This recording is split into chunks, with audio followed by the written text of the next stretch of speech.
بسم اللہ الرحمن الرحیم اعوذ باللہ من الشیطان الرجیم بسم اللہ الرحمن الرحیم الحمد للہ الذی ہدانا لہذا وما كنا لنہتدی لولا ان ہدانا اللہ اما بعد قال اللہ تعالی فی القرآن المجید اعوذ باللہ من الشیطان الرجیم بسم اللہ الرحمن الرحیم اتل ما اوحی الیک من الکتاب واقم الصلاۃ وہ ایک سجدہ جسے تو گراں سمجھتا ہے ہزار سجدوں سے دیتا ہے آدمی کو نجات۔ جناب صدر محترم حاضرین، آج کی اس محفل میں آپ حضرات کے سامنے کچھ نماز کے متعلق عرض کروں گی، جو عبادتوں میں سب سے زیادہ اہم عبادت ہے، جو قرب خداوندی کا سب سے اہم ذریعہ ہے۔ دعا کریں اللہ مجھے صحیح کہنے اور ہم سب کو اس پر عمل کرنے کی توفیق عطا فرمائے، آمین۔ میری پیاری بہنوں، جب قیامت قائم ہوگی، حشر کا میدان ہوگا اور تمام دنیا کے اولین اور آخرین کا اجتماع ہوگا، ہر شخص عجیب کیفیت میں مبتلا ہوگا، ہر انسان کی پیشانی عرق آلود ہوگی، نفسی نفسی کا عالم ہوگا۔ قرآن نے اس کا نقشہ عجیب انداز اور اچھوتے طرز سے کھینچا ہے، فرمایا یوم یفر المرء من اخیہ وامہ وابیہ وصاحبتہ وبنیہ لکل امرئ منہم یومئذ شأن یغنیہ وجوہ یومئذ مسفرہ ضاحکۃ مستبشرہ ووجوہ یومئذ علیہا غبرہ ترحقها قطرہ اولئک هم الکفرۃ الفجرہ۔ یعنی وہ دن ایسا ہوگا جس دن بھائی بھائی سے جدا ہوگا، بیٹی ماں سے دور بھاگے گی، باپ بیٹے سے نفرت کرے گا، شوہر بیوی سے الگ تھلگ ہوگا، بیوی اپنے شوہر سے کوسوں دور بھاگے گی۔ غرض اس دن ہر انسان میں ایک شان بے نیازی ہوگی، ہر شخص بے چینی اور گھبراہٹ کے عالم میں مبتلا ہوگا۔ حق جل مجدہ کی جانب سے بھی ارشاد ہوگا آج یہاں نہ تمہاری جائیداد کام آئے گی، نہ تمہارے محلات تمہیں بچا سکیں گے، نہ تمہارے دوست و احباب کا جمع غفیر تمہیں بچا سکے گا۔ آج تو صرف اور صرف تمہارے نیک اعمال کام آئیں گے، تمہاری دیانت و امانت، تمہاری صداقت و روحانیت تمہیں اس یوم الجزا سے بچا سکے گی۔ ارشاد ہوگا یہ گھڑی محشر کی ہے تو عرصہ محشر میں ہے، یہ گھڑی محشر کی ہے تو عرصہ محشر میں ہے، پیش کر غافل عمل گر کوئی دفتر میں ہے۔ میری پیاری بہنوں، ان تمام اعمال میں سے بھی سب سے پہلے نماز کا سوال ہوگا، پوچھا جائے گا ہم نے تمہیں تندرستی اور صحت عطا کی تھی، تم نے اسے نماز کے لیے استعمال کیا یا نہیں؟ روز محشر کے جاں گدار سے بوت، اولین پرشش نماز سے بوت۔ یقیناً نماز ایک اہم ترین عبادت اور دین کا اہم ستون ہے۔ ایک حدیث میں نبی کریم صلی اللہ علیہ وسلم ارشاد فرماتے ہیں نماز دین کا ستون ہے، جس نے نماز کو قائم کیا اس نے دین کو قائم رکھا، جس نے نماز کی پرواہ نہ کی وہ دین سے بے پرواہ ہو گیا۔ کفر اور اسلام کے درمیان نماز ہی حد فاصل ہے۔ نماز کی اہمیت کا اندازہ اس بات سے بھی لگایا جا سکتا ہے کہ اگر کوئی شخص کھڑے ہو کر نماز نہیں پڑھ سکتا تو بیٹھے بیٹھے نماز پڑھے، اگر بیٹھ کر نماز نہیں پڑھ سکتا تو لیٹے لیٹے نماز پڑھے۔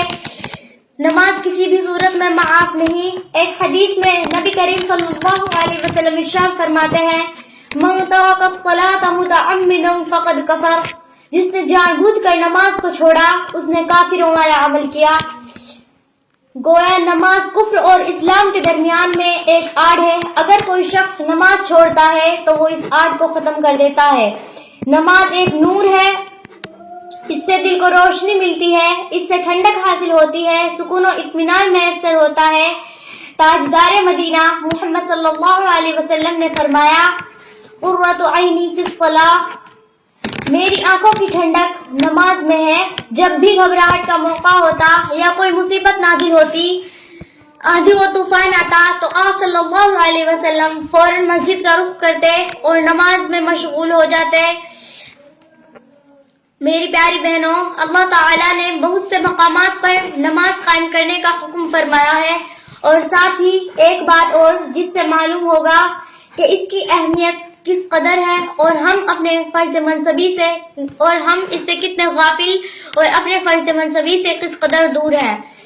اللہ تعالیٰ نے فرمایا اقیم الصلاۃ، یعنی نماز قائم کرو۔ اس کا مطلب یہ ہے کہ اگر کوئی شخص خود بخود تو نماز پڑھ لیتا ہے، 5 وقت اپنی پیشانی جھکا لیتا ہے، دوسروں کو اس کی تلقین نہیں کرتا، اپنے گھر والوں، رشتہ داروں، ماتحتوں کو نماز کا حکم نہیں کرتا، تو پیاری بہنوں وہ نماز قائم کرنے والا نہیں، اس کے مرنے کے بعد پھر سے اقامت نماز نہیں ہوگی۔